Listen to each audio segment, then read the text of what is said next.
parlementaire européen, on est dans la période, je vais laisser la parole à David Cormand des écologistes, qui en bon normand connaît le sujet. Par contre, c'est pas peut-être pas un quiz, peut-être pas un peu c'est vraiment non, un projet que soit clair.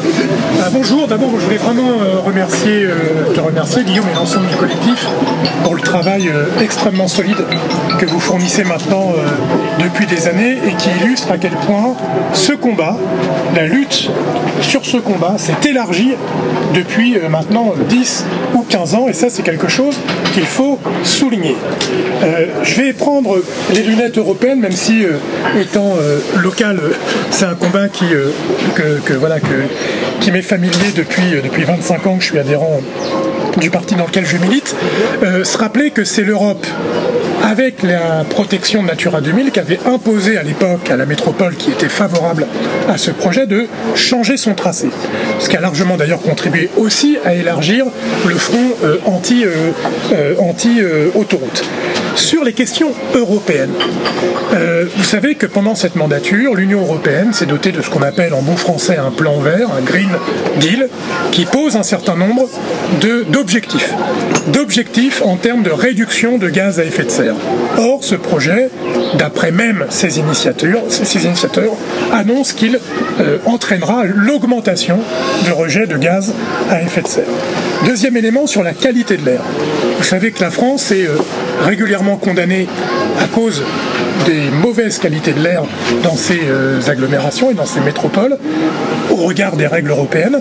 Or, ce projet, au regard, et ça Guillaume l'a bien développé, au regard du budget de ce projet, il y a beaucoup d'argent qu'on peut mettre, on peut faire beaucoup mieux en investissant cette même somme, ou à peu près cette même somme, sur des projets de transport collectif structurants qui, eux, auront un impact sur l'amélioration substantielle de la qualité de l'air. Je vais être bref parce qu'on est nombreuses et nombreux à intervenir, mais j'aimerais mettre l'accent sur des éléments de contexte récents qui sont évoqués depuis quelques jours, qu'est la situation financière de notre pays.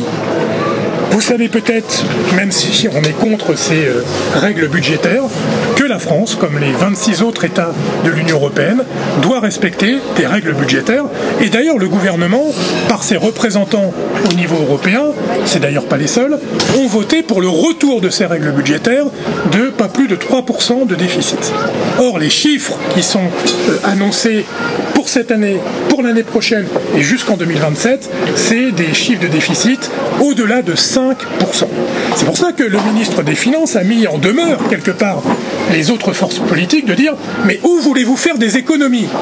J'ai une bonne nouvelle pour Bruno Le Maire, nous avons un projet d'économie substantielle, on donne notre part, c'est 1/4 milliard d'euros pour la part nationale, et en prime, 250 millions d'euros pour les collectivités locales, dont certaines sont en charge de politique sociale, comme le département de Seine-Maritime. Donc là, il y aura une inconséquence, en plus de tous les arguments que nous répétons depuis des années, il y aura une inconséquence budgétaire, financière à s'entêter dans un projet hors de prix qui n'améliorera pas le quotidien des habitants de notre région, de notre métropole, de nos départements. Donc merci encore pour ces combats. On lâche pas l'affaire. On espère que le ministre des Transports va saisir la balle au bon pour sortir par le haut de cette affaire, mais qu'il sache qu'il n'y aura pas de consensus en faveur de ce projet et qu'il ne décrétera pas de consensus. Et nous ferons tout ce que nous aurons à faire pour que ce projet ne se réalise pas. C'est une chance là historique d'arrêter le massacre avec cette idée délétère de nouvelle autoroute sur notre territoire. Il faut saisir cette opportunité. C'est le message principal que j'adresse à notre nouveau ministre des Transports.